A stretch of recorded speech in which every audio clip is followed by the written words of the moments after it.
하나님 말씀은 요한계시록 10장 1절부터 3절까지 같이 읽겠습니다. 내가 또 보니 힘센 다른 천사가 부름을 입고 하늘에서 내려오는데 그 머리 위에 무지개가 있고 그 얼굴은 해 같고 그 발은 불기둥 같으며 그 손에 펴놓인 그의 작은 두루마리를 들고 그의 오른발은 바다를 밟고 왼발은 그 땅을 밟고 사자에 부르짖는 것 같이 큰 소리로 외칠 때 일곱 우레들이 그 소리를 내어 말하더라. 원전으로 다시 보는 요한계시록 10장 제목은 주님의 재림입니다. 요한계시록은 22장까지 있는데요. 1장부터 11장까지 이 전반이 다 끝나고요. 12장부터 마지막 22장까지 이렇게 해서 두 편으로 나누어집니다. 그래서 이제 10장, 이제 다음 11장에서 완전히 끝나게 되는데요. 오늘 주님의 재림하시는 장면들을 우리가 볼 수가 있습니다. 우리 요한계시록을 볼 때는요, 이 시대를 구분하는 것이 참 중요합니다. 그래서 시대를 구분하는 방법을 이 요한계시록에서는 일단은 두 가지로 우리에게 보여주시죠. 인을 띨 때 첫째인, 둘째인, 셋째인, 넷째인, 다섯째인, 여섯째인, 또 나팔 첫째, 둘째, 셋째, 넷째, 다섯째, 여섯째, 일곱째 이렇게 이것이 언제 어느 시기를 구분하는 것인가를 알면 전체가 굉장히 윤곽이 드러나는데 그것이 모르면요 전혀 요한계시록은 감이 잡히지 않습니다. 우리가 다행히도 다시 한번 기억을 되살리면요 첫째인, 둘째인, 셋째인 떨어지는 것 이것을 우리는 교회 시대라고 했습니다. 첫째인이 떨어지니까 흰말 탄 자가 거기 있습니다. 근데 활을 가졌는데 화살은 이미 날아갔고요. 머리를 보니까 면류관을 쓰고 있습니다. 승리의 면류관, 부활 승리로 하신 주님이 복음을 선포하신 장면이라고 우리가 이렇게 살펴봤습니다. 두 번째로 그 뒤에 보니까 두 번째인 떨어질 때 붉은 말이 나옵니다. 거기에 탄 자가 긴 칼 가졌는데요. 그걸 가지고 서로 죽이게 하더라 이런 말이 나옵니다. 그러니까 복음이 떨어진 것은 반드시 사탄 마귀가 역사하는 장소라는 걸 알 수 있어요. 그죠? 우리가 예수 믿기 시작부터요 대부분의 경험을 하실 것입니다. 일이 더 잘 되기는커녕 좀 잘 되는 것 같는데 좀 이상하게 좀 더 힘든 일들이 많이 생기게 되는 것이죠. 그것은 여지없이 사탄 마귀가 긴 칼 가지고 이 마귀라는 이름 자체가 디아블로스는요. 디아는 이 둘로 가르다는 뜻이고 볼로스라는 건 쐐기 박다는 뜻입니다. 이간시키는 자입니다. 그러니까 이간시키는 자가 등장한다는 것을 볼 수 있죠. 근데 마귀의 방법은요. 어떻게 한다고요? 서로 죽이게 한다는 거예요. 마귀가 직접 우리를 공격하는 것이 아니라 우리 가장 가까운 사람을 통해서 역사한다는 것입니다. 그리고 그것을 끝나는 것이 아니라 그 다음에 세 번째인 떨어질 때 검은 말 탄 자가 나옵니다. 근데 여기서 저울을 들고 있어요. 많은 사람들은 얘기를 합니다. 이거 경제전쟁이 일어난다. 그렇지 않습니다. 거기서 저울이라는 것은 한 데나리온에 밀이 한 대고 한 데나리온에 보리가 석 대라는 거예요. 이게 좀 무게가 한 데나리온은 있는데 요거에 대한 믿음이 다르다는 거예요. 보리는 석 대를 채워야 겨우 한 데나리온하고 맞고 그렇지 않으면 밀은 한 대만 채워도 맞다는 것입니다. 우리 이 알곡이라는 것이 뭘까요? 성경에서는 예수님 말씀하시죠? 알곡과 쭉정이에 대해서 말씀하십니다. 알곡인데도 그게 보리에 해당하는 믿음을 가진 분이 있는가 하면 밀에 대한 믿음을 가진 분도 있고요. 또 거기 보니까 감람류와 포도주는 해하지 말라. 나중에 하시겠다는 거예요. 그래서 감람류라는 것은 바로 그 성도를 얘기하고요. 이 포도주라는 것은 성도였다가 변질되는 성도입니다. 그죠? 요한계시록에서는 포도주는요, 이렇게 심판받을 그런 대상을 얘기를 합니다. 진노의 포도주라고 항상 나오죠. 그래서 바로 왜 저 사람은 저렇게 주의 일을 방해하고 나쁜 짓 하는데 그냥 내버려 두실까? 그냥 두라는 겁니다. 감람류와 포도주는 그냥 내버려 두라는 거예요. 나중에 하시겠다는 것입니다. 그래서 이제 첫째, 둘째, 셋째, 넷째 인이 떨어지는데요. 이제 넷째 인이 떨어질 때는 청황색 말이 나옵니다. 초록색 말이 나온다는 거예요. 우리가 볼 때 초록색은 어떤 색이죠? 평화를 상징합니다. 그죠? 거짓 평화라는 거예요. 전3년반에 나타나는 이 적그리스도를 나타냅니다. 거기 그 이름을 보니까 사망이라는 거예요. 별명이 사망입니다. 나중에 이제 적그리스도를 보시겠지만 그때 이게 다 죽었어요. 죽어갔는데 갑자기 부활해가지고 막 나니까 사람들이 우르르 몰려들어간 장면이 나옵니다. 앞으로 이 세계를 장악하는 큰 정치 세력이 있을 텐데 그 사람은 보통 사람이 아니에요. 거의 죽을 뻔하다 완전히 살아난 사람이에요. 그죠? 이름이 사망이에요. 그게 바로 사망과 음부가 이제 죽이는데 거기에서 거기는 이제 칼을 가지고 나옵니다. 근데 그거는요 마귀가 가진 칼하고는 다른 칼이에요. 전쟁용 칼이라는 용어를 써요. 그러니까 마귀가 가지고 있는 마카이라라는 그런 개인용 칼인데요. 예, 청황색만이 갖고 있는 거는요 롬파이어라는 전쟁용 무기가 나옵니다. 거기는 전쟁, 기근, 흉년 그리고 그 사망 또 한 가지가 뭐죠? 땅에 짐승들로서 죽이는 권세를 받았더라. 우리말 번역에는 죽이더라는 죽이지는 않습니다. 전3년반에는 죽이는 권세를 가졌다는 거예요. 그 중에서 땅의 짐승들이 누굽니까? 거짓 선지자입니다. 땅이라는 요한계시록에서 교회죠. 교회에서 짐승 노릇한다는 거예요. 거짓 선지자. 그들로서 땅의 4분의 1을 죽이는 권세를 받았더라는 거예요. 이제 순교당하는 교회가 4교회가 나옵니다. 그죠? 그 중에서 바로 4분의 1 정도는 적그리스도가 죽인다는 거예요. 다 적그리스도한테 죽임당하지는 않습니다. 그죠? 예를 들어서 천사가 동원돼서 순교당하는 교회도 있잖아요. 그죠? 그래서 적그리스도를 통해서 죽이는 당하는 것은 4분의 1이라고 나오고 있죠.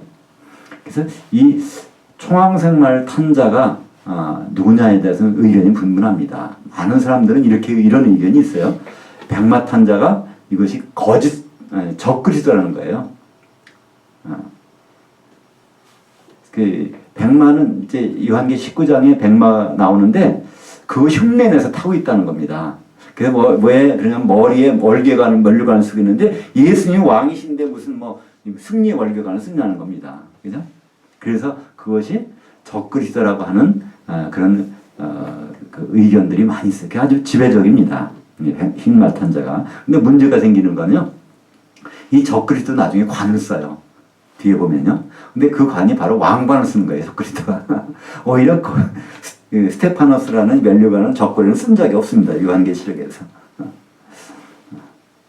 그리고 요한계시록에서 백마탄자는 엄연히 예수님은 나오는데 19장에서 왜 6장에 나오는 백마탄자는 이거는 적그리스도가 하는 근거가 맞지 않는다는 거예요. 그리고 두 번째 나오는 그 붉은 말 탄자를 보통은 전쟁이라고 합니다. 전쟁이 일어난다는 거예요. 적그리스도가 활동할 때는 전쟁이 일어나고 그 다음에 세 번째 저울 그림자가 나오면 이거는 기근이 온다는 거예요. 그게 왜 이렇게 나오냐면 청황색 말 탄자가 죽이더라는 거예요. 그럼 이미 죽이더라는 건 언제죠? 후 3년반 아닙니까? 그러니까 후 3년반에 청황색 말이 있으니까 이거 백마 탄자, 붉은 말 탄자 또 검은 말 탄자는 전 3년반이라고 보는 겁니다. 그러다 보니까 이게 7년 환란이 들어왔다는 거예요. 그래서 적그리스도가 있다고 생각을 하는 것입니다. 그러나 그것이 완전히 잘못됐다는 것은요. 청황색 말을 가진 자가 죽이는 권세를 받아 가지고 있다는 것입니다. 아직은 죽이지 않았다는 거예요. 그러면 청황색 말을 가지고 있는 그 사람이 바로 이 적그리스도이기 때문에 그 이전에는요. 적그리스도 나타나기 전이니까 당연히 이 교회 시대겠죠.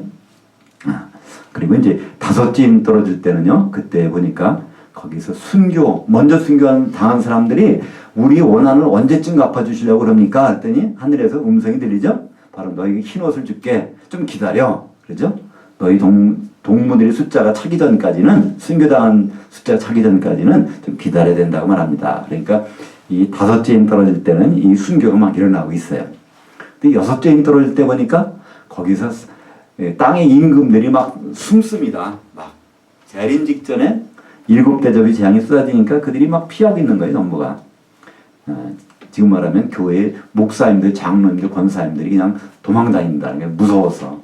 이렇게 제가 말씀드리면 목사, 장로, 뭐 권사 이거 다 그런 거 아닙니다. 목사님, 장로님, 권사님들은요 대부분 다 휴거되거나 순교됐겠죠, 그죠? 그나마 거기에서 적그리스도와 더불어서 같이 받아가면서 지냈으니까 그때까지 살고 있는 사람들이죠. 그렇게 후사면만 지내고 있는 사람들이 무서워가지고 나중에 바위 틈에 숨는 것이 6째인 때 나옵니다. 그 7번째인 떨어지는 것은요, 그 뒤가 아니라 8장에 나오죠? 7번째인 떨어지니까 이제 7나팔이 이제 불기 시작되는 거예요. 그래서 인으로 시작돼서 시대 구분이 한번 나오고, 이 나팔로 돼서 시대 구분이 나옵니다. 그래서 첫째, 둘째, 셋째, 여기 넷째 나팔까지가 교회 시대고요. 5째 나팔 부르는 것이 그 전 3년 반, 6째 나팔이 후 3년 반, 7째 나팔이 이게 마지막 나팔입니다. 그때 주님이 재림이 예비되는 그 나팔이 나오게 되는데요. 이제 오늘 10장에서 7절에 보면 잠깐 거기서 7째 나팔이 소리내는 날에서 이 부분이 소개가 됩니다. 그래서 이제 11장에 가면 7째 나팔이 완전히 불리는 장면이 거기 나와요. 그래서 이 시대를 우리가 구분하게 되는데 교회 시대 전 3년 반, 후 3년 반, 그리고 재림하시기 전에 45일간의 7대접이 재앙이 쏟아지고 마지막 대접은 어디에 쏟아진다고 그랬죠? 앞으로 나오겠지만 공중에다 쏟아버려요. 공중 권세 잡은 자가 누구죠? 마귀. 그래서 거기를 치우고 공중으로 재림하시게 되는데 거기가 바로 혼인식장이란 말이에요. 그죠? 혼인잔치에 들어가는 곳이에요. 그래서 이제 그것이 45일 걸린다는 거예요. 그리고 주님이 이제 재림하시게 되는데 그때 바로 이제 무덤에 있던 자들이 부활하고 뒤따라서 올라가고 주님은 또 이제 휴거된 자들을 데리고 오십니다. 오늘 보니까 요한계시 10장 1절 여기에 내가 또 보니 힘센 다른 천사라는 말이 나와요. 그러니까 우리가 한번 다시 생각해 볼 것은요. 예수님이 부활하신 예수님의 모습은요. 이것이 종잡을 수 없다는 것이에요. 고정되지 않았다는 것입니다. 시시각각 변하는 거예요. 그분에 대해서. 그래서 이 요한계시록에서 이분이 예수 그리스도라는 말은요. 안 나옵니다. 어린 양, 일찍 죽임을 당한 분 같으니 어린 양, 힘센 천사, 다른 천사 뭐 이렇게 쭉 나오는데요. 오늘도 보니까 여기에 다른 천사가 오고 있어요. 근데 이 다른이라는 원래 말은요. 똑같다는 뜻입니다. 똑같다는 거 원래는. 동치. 그러니까 먼저 봤던 다른 천사 똑같은 거라는 거예요. 동지를. 이때 쓴 단어가요. 알로스라는 단어 쓰는데 여기 보시면 이런 겁니다. 이 단추가 요 단추하고 요 단추가 똑같잖아요. 이걸 알로스라고 그래요. 똑같은 지난번에 봤던 그 천사, 그 천사가 또 여기서 그러네. 이런 거예요. 그러니까 보통 천사하고 다른데 그 천사가 또 나타났네. 근데 여기 보니까 구름을 입고 하늘에서 내려온단 말이에요. 이분이 머리에 무지개가 있고 그 얼굴은 해 같고 그 발은 불기둥 같으며 이게 다 예수님을 예수 그리스도를 설명하고 있는 것들이죠. 요한계시록 1장 7절에 이미 우리는 봤습니다. 같이 볼까요? 볼지어다 구름을 타고 오시리라. 각 사람의 눈이 그를 보겠고 그를 찌른 자들도 볼 것이요 그 땅에는 모든 족속이 그로 말미암아 애곡하리니 그러하리라. 아멘. 사도행전 1장에 보면 1장 9절 11절에 보면 예수님이 쭉 구름 타고 이렇게 올라가신 장면이 나와요.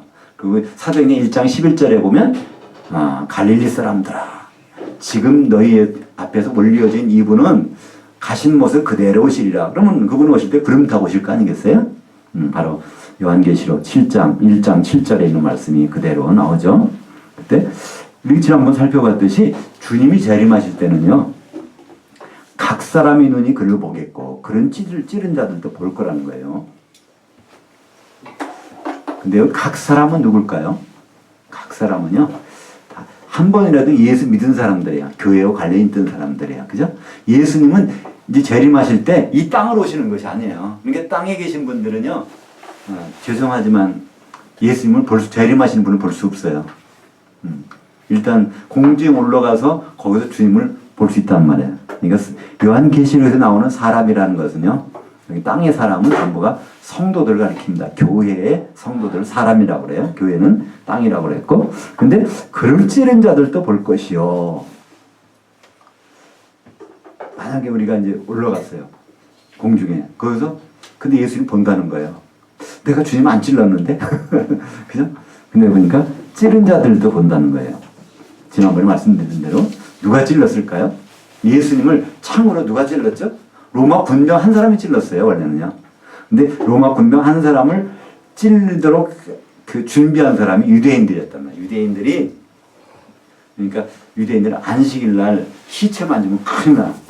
근데 이제 6월절 예수님 십자가 달리고 나서 그날 저녁부터는 이게 안식이라니까 시체가 있으면 그대로 내버려두면 안 되거든요. 죽었으면 반드시 묻어야 되니까. 그럼 안식일에 혹시 죽은 상태로 있으면 자기를 큰일 난단 말이야. 매달아두면 안 되니까. 묻어야 되니까. 그래서 이제 빌라도한테 가서 지금 우리 확인해가지고 묻어야 됩니다. 그래서 군인 2명을 내줬단 말이에요. 그죠? 그래서 그들이 가서 양쪽에 있는 강도를 찔러보고, 무릎을 꺾어봤죠.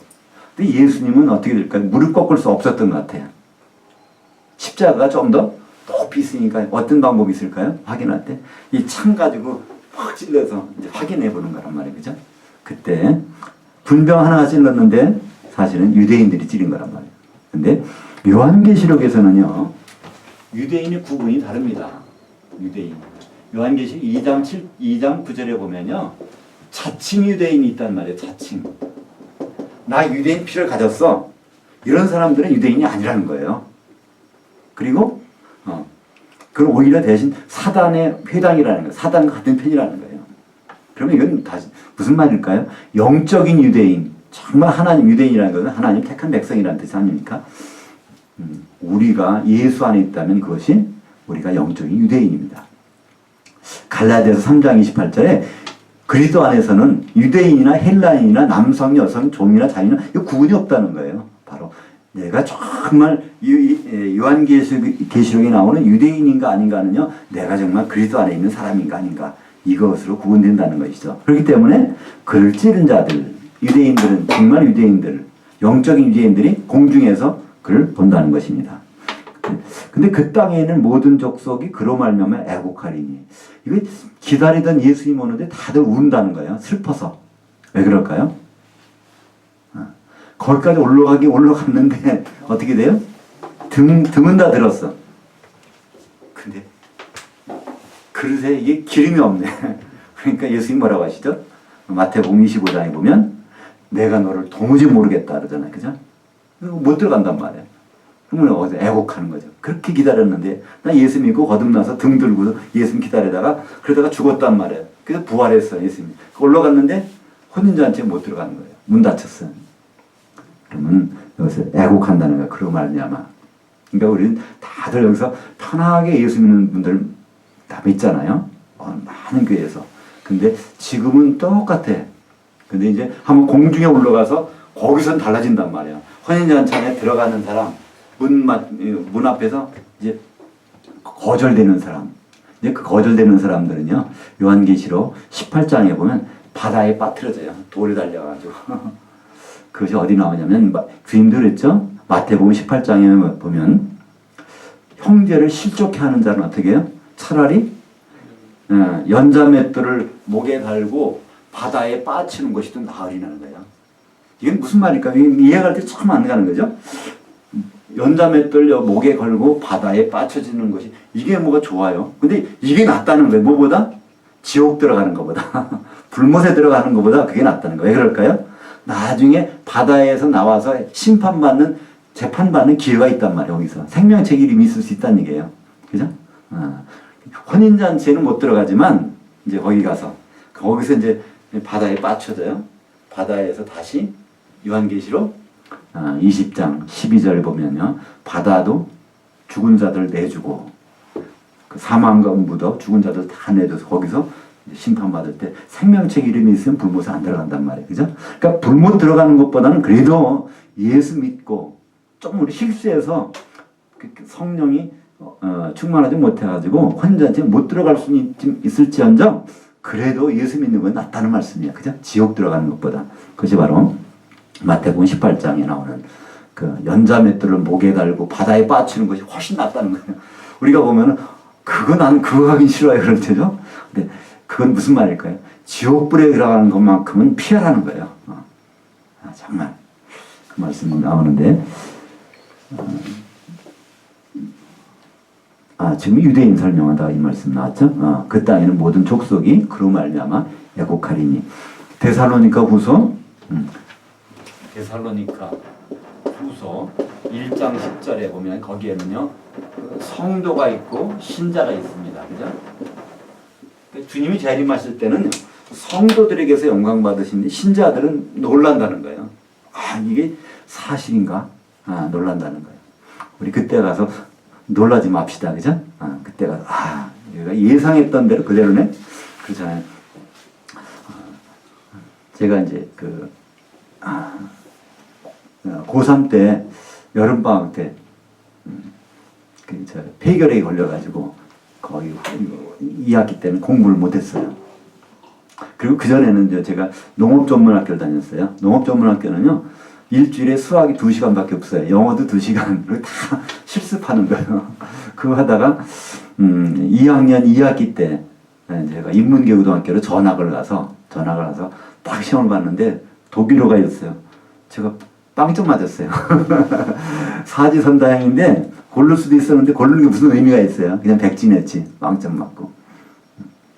근데 나중에 이제 이렇게 해서 공부를 따라갔어요. 근데 3학년 여름방학 때 도서관에서 몸이 좀 이상해서 보건소 갔더니 이게 완전히 이제 더 이상 가망이 없다는 거예요. 그래서 이제 다 포기하고 집에 갔다가 예비고사는 봐야 되지 않겠느냐 연락이 와서 예비고사 보고 그러고 나서 이제 대학교 시험까지 봤어요.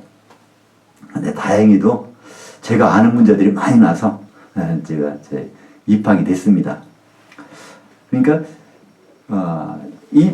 우리가 시험 본다고 할 때 이걸 보니까 아주 그냥 하얗다 그러면은요 이건 안 되잖아요. 그죠? 근데 이게 아는 문제가 나온다고 그래서요. 얼마나 반가운가. 그죠? 제가 이 말씀드린 거는 우리는 전부 다 주님 오시면 이제 그 공중에 올라가야 돼요. 그죠? 근데 그 성도가 돼서 주님께 영광 돌리고 있으면 좋은데 혼자 이제 들어가서 거기도 못 들어가가지고서 그냥 이야 정말 이런 일이 있네 하면서 바다에 빠쳐진다면 어떻겠어요. 그죠? 그래서 그거를 우리는 좀 주님의 재림을 우리가 오늘 쭉 보면서 다시 한번 적어도 주님의 재림을 위할 때 우리는 성도가 돼야 되겠다 하는 생각을 다 가시면 더 좋다는 생각이 듭니다. 그러니까 성도라고 해서 우리 더 성경 공부 많이 하고 기도 많이 하고 열심히 그 구분이 아니에요. 성도라는 것은요 의미가 예수 그리스도 안에 있는 신자 이게 성도라는 거예요. 이게 정의가 있어요. 에베소서 1장 2절 골로새서 1장 1절에 보면요 이 성도의 정의가 나와요. 성도라는 거죠 그리스도 안에 있는 신자, 신실한 자, 그리스도 안에 있는 형제라는 뜻이에요. 그리스도 안에 있다는 말은 무슨 말일까요? 예수님은 여기 예수 그리스도는 여기 안 계신데 그분의 몸을 두고 가셨어요. 예수 그리스도의 몸을 이루고 있는 사람들을 그리스도 안에 있는 신자라고 해요. 그러니까 성도가 되는 건 그렇게 어려운 게 아닙니다. 성도가 되는 건 우리가 서로 한 몸으로 생각할 수 있다면 그게 성도예요. 따로따로 보면 그게 신자고.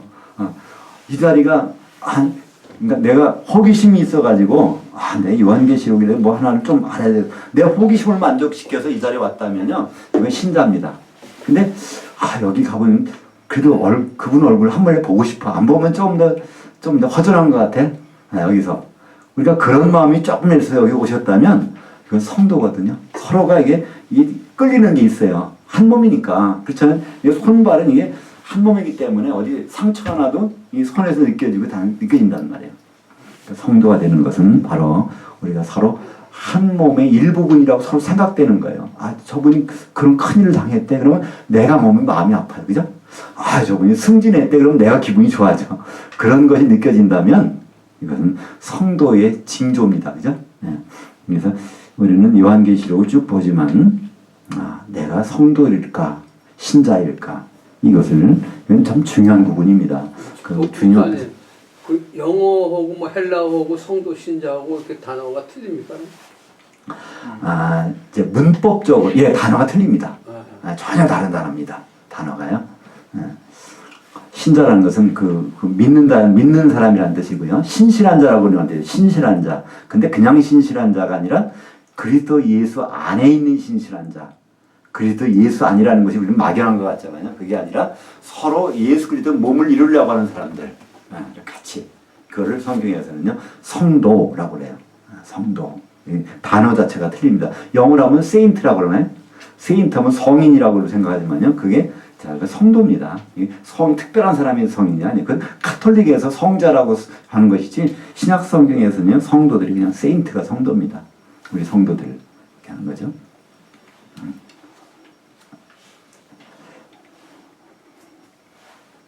예, 그리고 오늘 보니까 또 여기에 요한계시록 1장 13절에 보면요 거기에 7 촛대들 한가운데 인자 같으니 그러니까 예수님을 또 인자로도 보여진다는 거예요. 그러니까 예수님은 시시때때로 모습이 달라져요. 조금 달라진단 말이에요.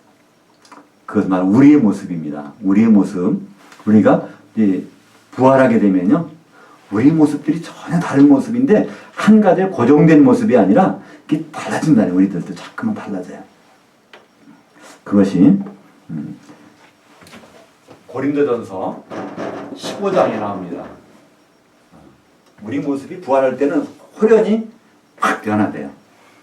우리 박 권사님 몇 절이죠? 15장 그게? 50절.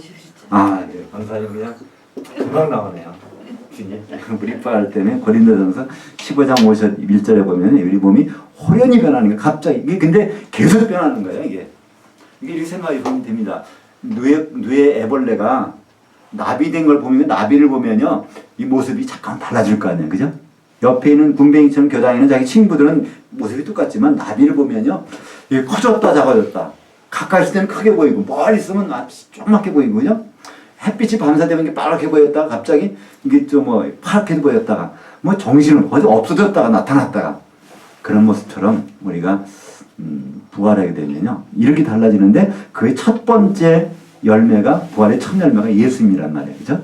그래서 예수님은 오늘도 그래서 다른 천사 그러나 먼저 나타났던 똑같은 천사 이렇게 우리에게 말씀하고 있습니다. 그리고 요한계시록 1장 16절에 보면 거기도 예수님 설명할 때 그 얼굴이 해 같다 그 설명했는데 오늘도 보니까 얼굴이 해 같다라는 말이 있습니다. 또 요한계시록 5장 6절에 보니까 일찍 죽임을 당한 것 같더라. 그러고 나서 요한계시록 5장 그 6절 마지막 절 보면 그 어린 양이 뭘 갖고 있어요? 7 영들을 붙잡고 있어요. 그러니까 요한계시록 1장 4절에 보면요 거기에 보좌 앞에 7 영들이 나와요. 요한계시록 1장 4절에 보면요 전에도 계셨고 지금 이제도 계시고 장차 오실 이건 하나님 아버지를 얘기하는 거고요. 그 다음에 그 보좌 앞에 7 영들이 있다는 거예요. 이것을 대부분 성령이라고 가르치십니다. 대부분 성부도 있고 성자도 있고 또 성령도 있다. 근데요 요한계시록에서 7 영들은요 이건 성령이 아닙니다. 성령은 한 분이신데 어떻게 7 영들이에요? 7 영들 그리고 보좌 앞에 하늘 보좌 앞에 7 영들이 계시던 게 성령은 지금 어디 계세요? 여기 교회에 와 계시잖아요. 우리 주님이 가서 보좌에서 성령을 우리에게 보내주셨는데 어떻게 보좌 앞에 거기 성령이 있어요, 그죠? 그래서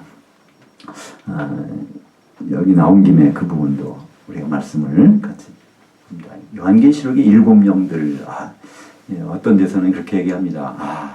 7이라는 것은 아주 강화된 거니까 이거 보통 성령이 아니라 이 성령이 아주 그냥 나중에 단련돼서 7배나 강화된 영이라서 7 영이라고 그러는데 그렇지 않습니다. 7 천사들입니다.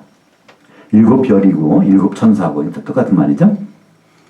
그 요한계시록 7장 2절에도 거기에 다른 천사란 말이 또 나왔었어요. 예수님 볼 때 보통 천사하고는 다른데 먼저 만났던 똑같은 천사야.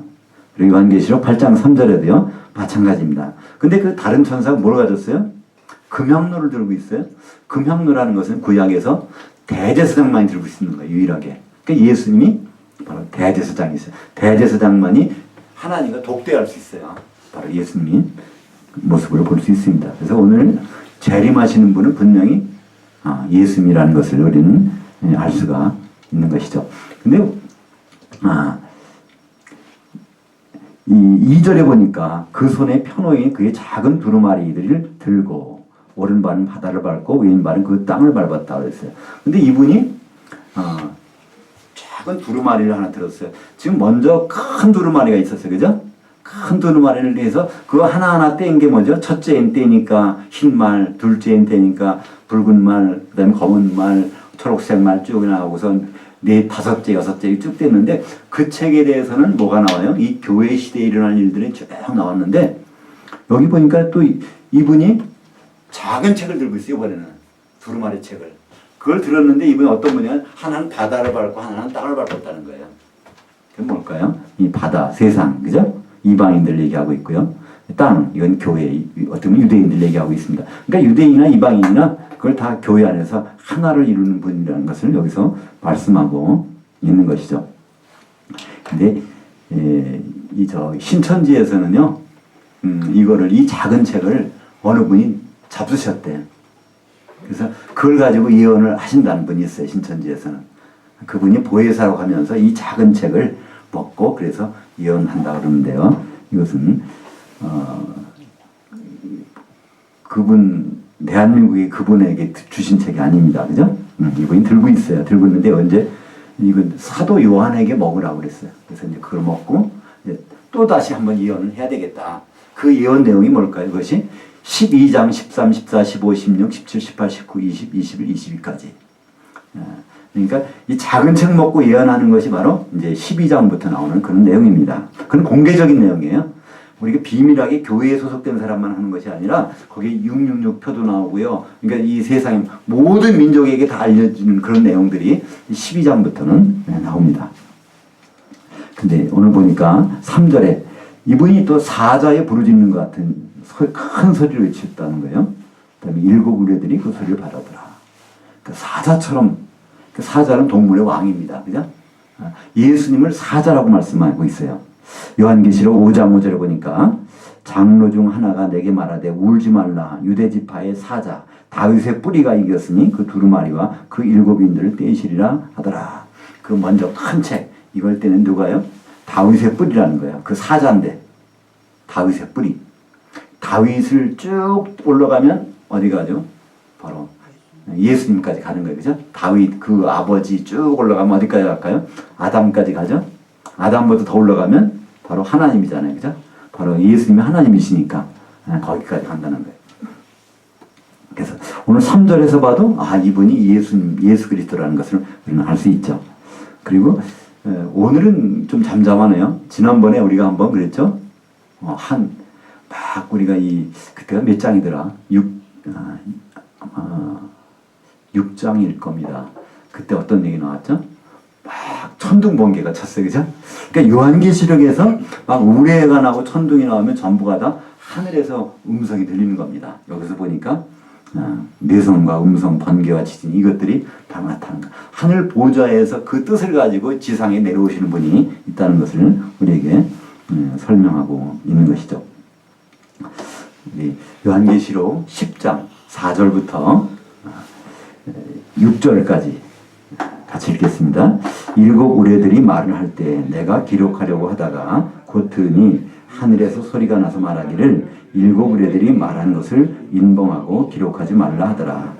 내가 본 바 바다와 땅을 밟고 섰는 그 천사가 하늘을 향하여 오른손을 들고 세세토록 살아계신 이 곧 하늘과 그 가운데 있는 것들이며 땅과 그 가운데 있는 것들이며 바다와 그 가운데 있는 것들을 창조하신 이를 가리켜 맹세하여 가로되 지체하지 아니하리니. 여기서 또 한 가지 이분이 예수님이라는 걸 알 수 있어요. 여기 하나가 힌트가 뭡니까? 맹세하신다는 거예요. 예수님이 우리에게 오셔서 하신 말씀이 뭐죠? 넌 도대체 맹세하지 말라고 그랬어요. 인간은 맹세할 수가 없다는 거예요. 지킬 수가 없으니까. 그러니까 우리 보고요. 맹세하지 말라고 그랬어요. 이분이 가르침이. 거기서 마태복음 5장 33절과 34절까지만 보겠습니다. 또 옛사람에게 말한 바 헛맹세를 하지 말고 내 맹세한 것을 주께 지키라 하였다는 것을 너희가 들었으나 나는 너희에게 이르노니 도무지 맹세하지 말지니 하늘로도 말라. 이는 하나님의 보좌이며. 일단 거기까지 보겠습니다. 도대체 맹세하지 말라는 거예요. 너희들은 절대로 해봐야 지킬 수가 없으니까. 그러니까 하나님 앞에 맹세해봤자 거짓말이 된다는 거야. 그러니까 하지 말라는 거예요. 근데 이분이 여기 보니까 맹세라는 거예요. 맹세. 그러면 이분은 맹세를 지킬 수 있는 분이에요. 이분이 예수 그리스도라는 걸 우리는 여기서 다시 알 수 있는 것입니다. 그 요한계시록에서는요, 한 번도 예수 그리스도께서 말씀하시기를 이런 말이 없단 말이에요. 그죠? 맹세하는 분이 딱 보니까, 아, 이분이 예수님이셔. 그러니까 예수님은 빌립보서 2장 6절에 하나님의 원래 하나님의 본체세요. 예수님이 생일날이라고 그러죠? 크리스마스를. 그 생일날이 아니라 그냥 방문하신 날이에요, 사실은. 그죠? 하늘에서부터 이 지구로, 우주로 해서 방문하신 날이 그 날이죠. 원래 그분은 하나님이셨단 말이에요. 하나님을 했다가 바로 인간 몸으로 다시 그분 복귀하셨어요. 그러니까 이 지구상에 어디 가도요, 예수님 무덤은 없습니다. 시체도 없고 뼈다귀도 없어요, 예수님은요. 모든 종교 지도자들은요, 무덤이 없을지는 몰라도 그 어딘가에 그 흔적이 있어요. 잔재는 있어. 근데 예수님은 우주 바깥에서 계시다가 우주 안으로 들어오셨다가 다시 가신 분이기 때문에 바로 그분은 바로 사람이 아닙니다. 사람이시면서 동시에 하나님이시고 이제는 하나님으로 복귀하신 분이죠. 히브리서 1장 3절에도 바로 그 본체의 형상이다. 여기서 이제 하나님을 아무도 볼 수 없는데 예수님을 보면 하나님 본 거예요. 바로 그분의 형상이기 때문에 그렇습니다.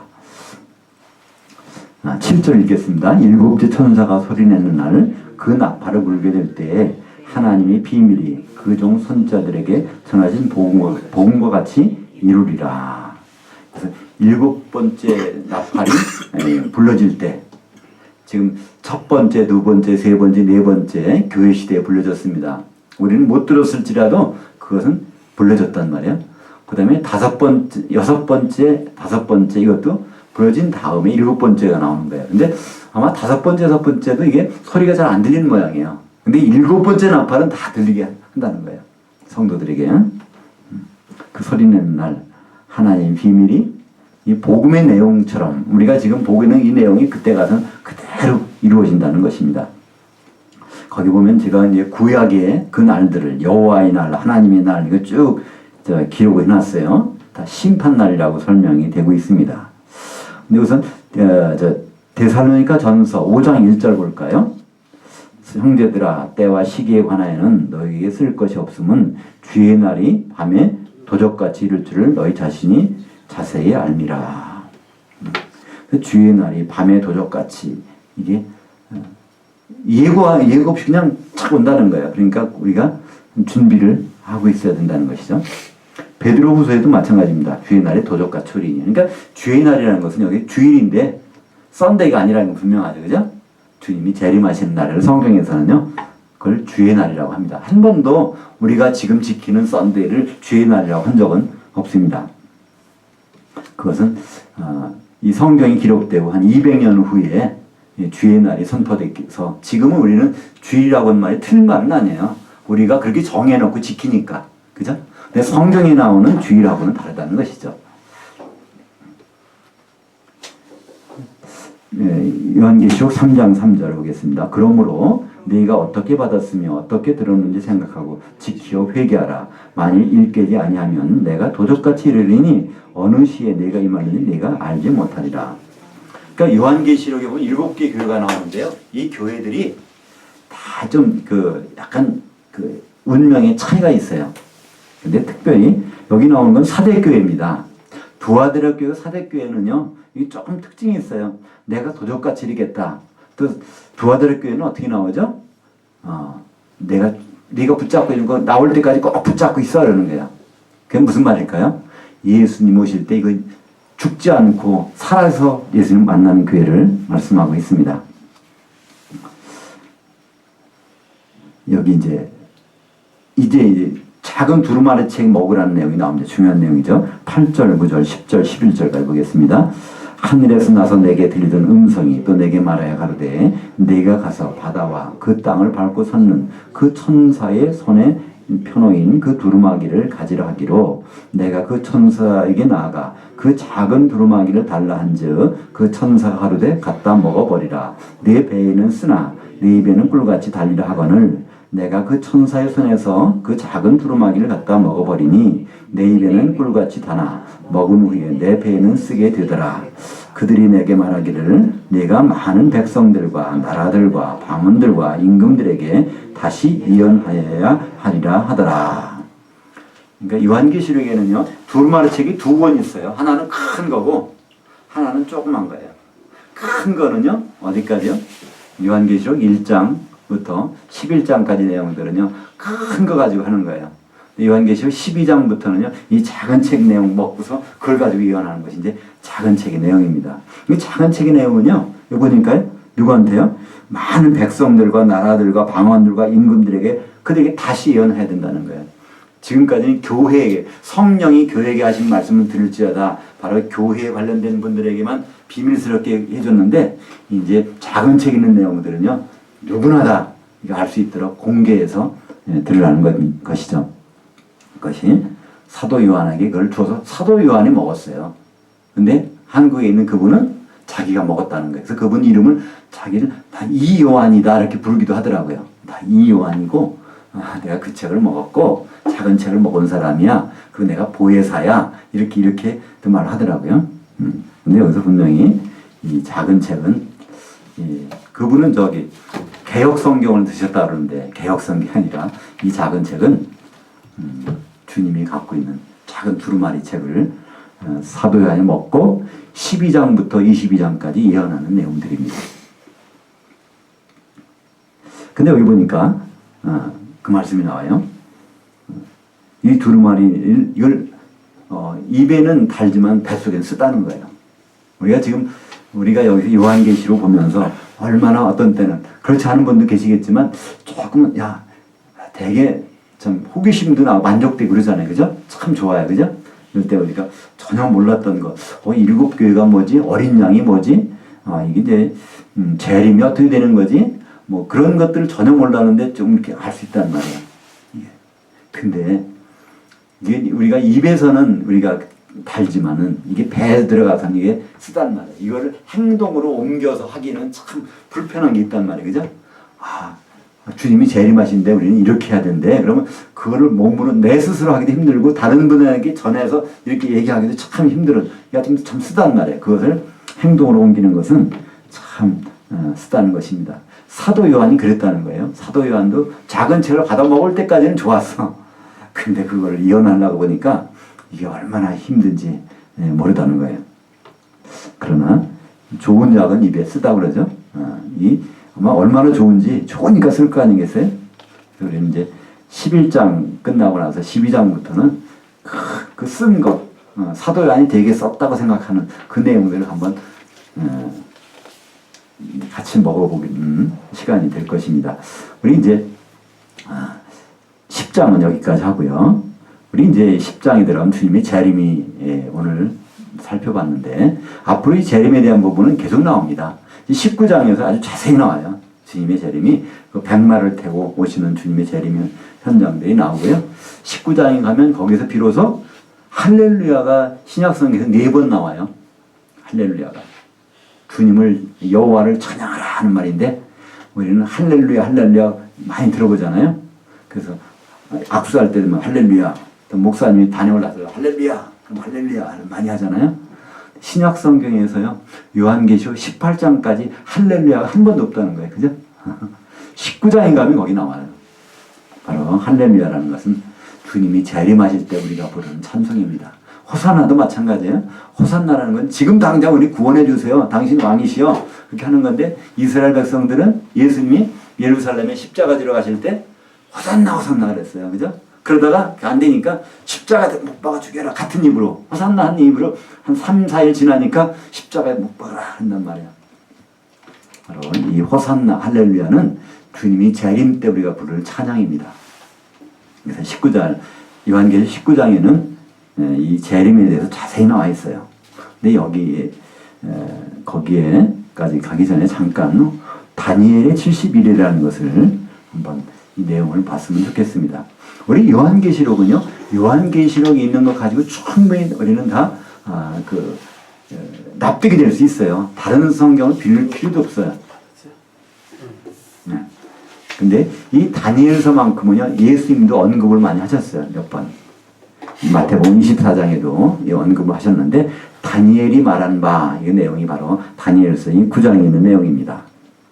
그래서 이 다니엘서에 보면 앞으로 일어날 70일 이래, 그러니까 예수님이 이 땅에 오시기 전에 약 530년 전에 다니엘을 통해서 이게 예언된 거예요. 535년 정도. 그러고 나서 예수님이 오셨고 이 일이 벌어졌는데, 그때 예언된 내용들이 얼마나 정확하게 이루어졌고 그것이 또 앞으로 이루어질 것인지에 대해서 우리는 살펴보기를 원합니다. 우선 그 다니엘서 9장 24절부터 27절까지 글씨가 좀 작지만 같이 한번 읽어보겠습니다. 내 백성과 내 거룩한 성을 위하여 72일에를 기한을 정하였나니 허물이 그치며 죄가 끝나며 죄악이 용서되며 영원한 의가 드러나며 환상과 예언이 응하여 또 지극히 거룩한 이가 기름 부음을 받으리라. 그러므로 너는 깨달아 알지니라. 예루살렘을 중건하라는 영이 날 때부터 기름 부음을 받은 자 곧 통치자가 일어나기까지 7일에와 62일에가 지날 것이요 그 곤란한 동안에 성이 중건되어 광장과 거리가 세워질 것이며 62일 후에 기름 부음을 받은 자가 끊어져 없어질 것이며 장차 한 통치자의 백성이 와서 그 성읍과 성소를 회파하려니와 그의 마지막은 홍수의 휩쓸림 같을 것이며 또 끝까지 전쟁이 있으리니 황폐할 것이 작정되었느니라. 그가 장차 많은 사람으로 더불어 한 일해 동안 언약을 굳게 정하겠고 그가 그 일해의 절반에 제사와 예물을 금지할 것이며 또 포악하여 가증한 것이 거룩한 곳에 설 것이며 또 이미 정한 종말까지 진노가 황폐하게 하는 자에게 쏟아지리라 하였느니라. 여러분 70일에라는 것이 있습니다. 70일에면요. 1회는 7일이니까 490년. 그러니까 490년 동안에 어떤 일이 벌어진다는 겁니다. 근데 이 490년 이라는 것은요. 여기서 둘로 나눠집니다. 69일에가 있고요. 또 마지막 한 일에 7년이 있어요. 그래서 이걸 또 세분하면 7일에 62일에 그래서 이건 연속해서 일어나는 거예요. 그러고 나서 한참 있다가 마지막으로 7년 동안의 일이 벌어진다는 것이 내용입니다. 그래서 다니엘서 9장 24절은요. 이 전체를 얘기하는 거예요. 이 70일에 490년의 모든 일들이 끝나면 주님이 재림하신다는 거예요. 그죠? 지극히 거룩한 이가 기름 부음을 받으리라. 왕으로 오신다는 겁니다. 예수님이 앞으로 천년왕국의 왕으로 오실 거, 이것이 70일에 490년 동안 일어날 것인데 중간에 갭이 있다는 거예요. 그것이 언제입니까? 그것이 27절에 그가 장차 많은, 그러니까 69일에는 그러니까 483년은 쭉 지난 다음에 한참 지나서 7년 환란 기간이 있고 주님 오신다는 것을 그래서 말씀하고 있습니다. 그래서 25절은요. 7일에와 62일에를 거기 설명하고 있어요. 우리 도표를 보시면 노란색에 7일에 49년, 60일에 434년이 나옵니다.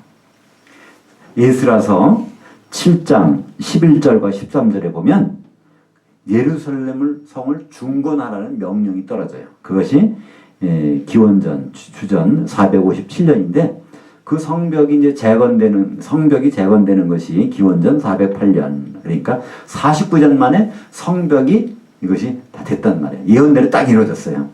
그것이 7일에. 그리고 나서 또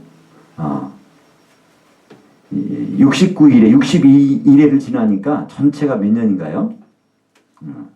483년이 돼야 돼. 그러면 AD 26년이 된단 말이에요. 그죠? 그러니까 AD 주후 26년. 이거 간단한 계산인데요. 주전 BC 몇 년이에요? 400 몇 년이 시작하죠? 457년에 명령이 나왔어. 그리고 주후 26년.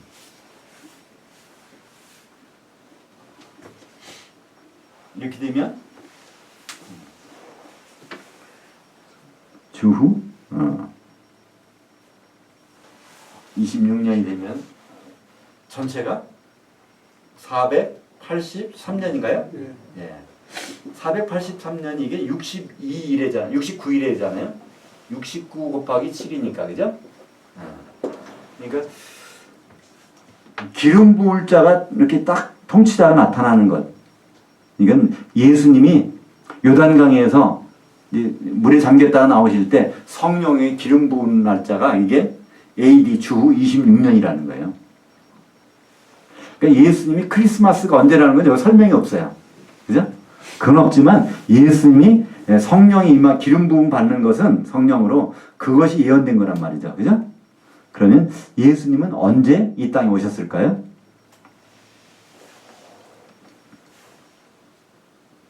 제가 문제가 좀 어렵죠? 그죠? 예수님은 유대인들은 몇 살이 돼야 이 일을 시작할 수 있죠? 30세가 돼야 할 수 있어요. 그죠? 그러니까 예수님은 30세에 지금 요단강에서 이거 세례를 받으셨단 말이에요. 근데 그게 이 AD 26년이니까 예수님은 언제 태어나셨어요? 네, BC 4년경. 한 4, 5년. 이게 뭐 몇 달인지 모르니까 중간에 찍어지면 BC 4년 내지 BC 5년경에 예수님이 태어났다는 것. 이것이 그냥 다니엘이 예언한 것이 그냥 그대로 이게 한 번도 변한 적이 없단 말이죠. 그리고 나서 이제 기름 부은 자가 끊어진다는, 십자가에 달려서 죽는다는 거예요. 그리고 나서 한 통치자의 백성이 와서 그 성을 다 없애버렸네요, 성전. AD 70년에 로마 황제의 장군 타이터스 디도 장군이 와서 아니 벽돌 하나도 남기지 마시 그냥 성을 해물어 버렸어요. 그때 거기는 헤로성 성전 거기에는 이 금을 집어넣었다고 그래요. 그러니까 부인들이 와서 금 캘라고 벽돌 하나하나 남지 않고 세파돼서 없어져. 그 일이 사실 여기서 그대로 벌어진 것입니다.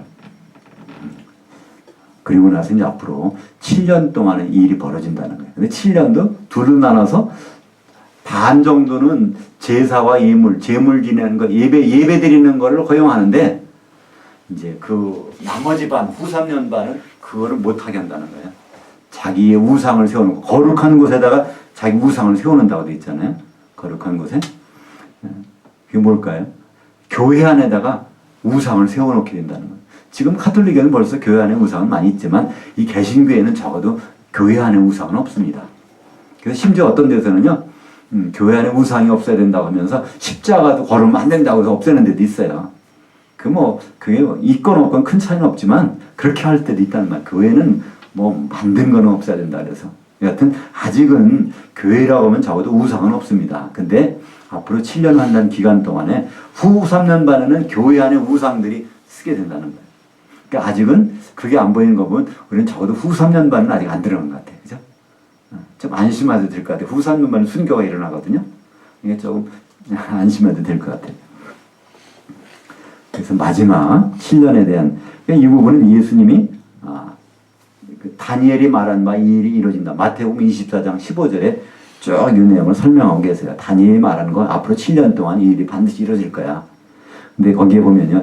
27절에 다니엘서 9장 27절에 거기 중간에 보면 날개를 의지하여 설 것이며 이렇게 된 게 있어요. 날개를 의지하여 설 것이며. 근데 거기다가 이렇게 지워버리고 거룩한 곳에라고 바꿨죠.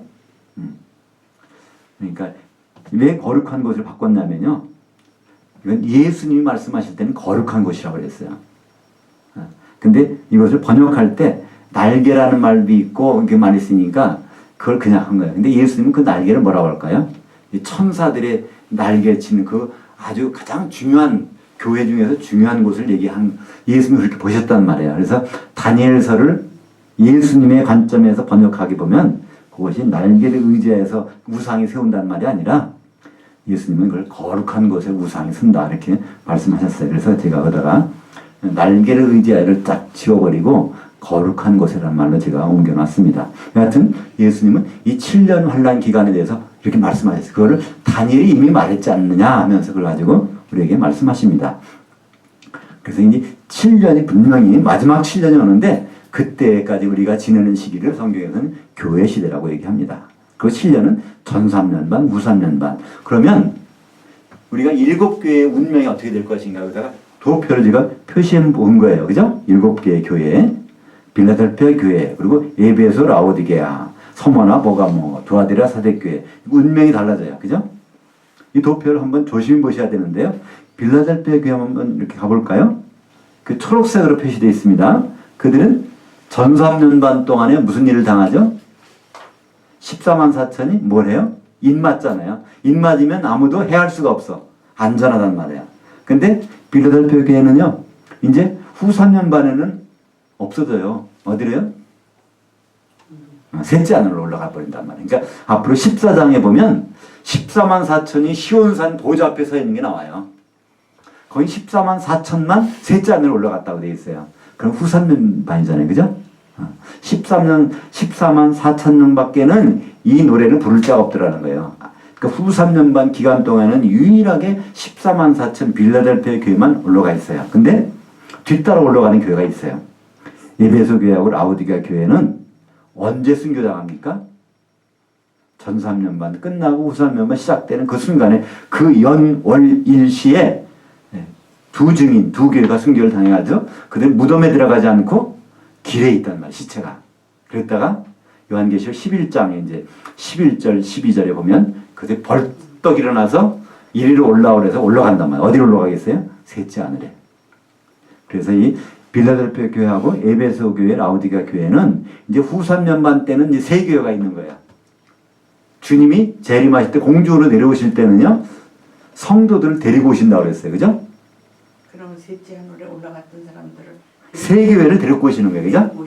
예. 셋째 하늘에는 세 교회가, 근데 빌라델피아 교회는 후 3년 반 기간 때문에 풀로 거기 있고, 후 3년 반 딱 끝나자마자 바로 저 땅바닥에 있던 그 교회 두 시체들이 벌떡 일어나서 후 3년 반 끝날 때 올라갔다가 45일 후에 주님이 재림하실 때 이 세 교회를 성도들 데리고 공중으로 내려오신단 말이죠.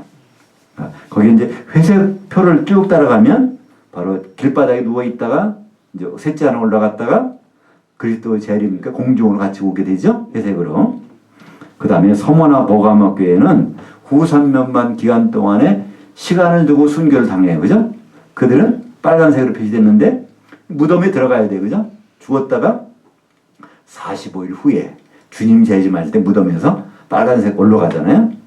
근데 그때까지 살아있던 두아디라 사대교회는 회개하고 나서 뒤따라서 거기 보면 오렌지 색깔로 올라간단 말이에요. 그죠? 공중으로. 그래서 공중에서 7개 교회가 만난단 말이죠. 세 교회는 주님이 내려오시고 그 다음에 무덤에서 두 교회 올라오고 살아있던 두 교회는 뒤따라서 올라가서 공중에서 만나게 된단 말이죠. 이것이 다니엘이 말한 이제 마지막 7년 동안에 벌어지는 일들을 우리는 여기서 볼 수가 있습니다. 추가적으로 45일에 대한 것은 여기는 집어넣지 않았지만 어디 나오죠? 다니엘서 마지막이 12장입니다. 그리고 12절에 나와요. 다니엘서 마지막이 12장 12절로 끝나는데 거기 보면 바로 1290일을 기다렸다가 1335일까지를 더 기다려서 있는 사람은 뭐 복이 있으리라 행복하리란 말이 나와요. 그죠?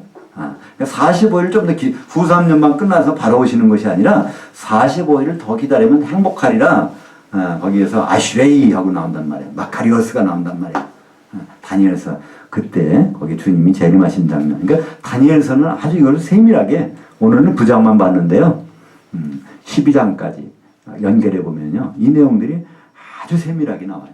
전 3년 반, 후 3년 반, 그리고 전 3년 반 끝나기 전 30일에 대한 내용도 나오고요. 우상 세워지는 기간, 그 다음에 후 3년 반 끝나고 45일 동안의 대접이 쏟아지면서 회개할 기간을 주시는 것도 나오고요. 이것들이 아주 다니엘서에는 세분하게 나오는데 이것을 같이 요한계시록과 활용하면 더 그러니까 좀 선명하게 볼 수가 있어서 이 표를 한번 작성해 봤습니다. 그래서 한번 이 표를 가지고 이제 앞으로 요한계시록을 쭉 보시면 이해가 좀 나아질 수 있을 것 같습니다. 오늘은 여기까지 하겠습니다. 기도하겠습니다.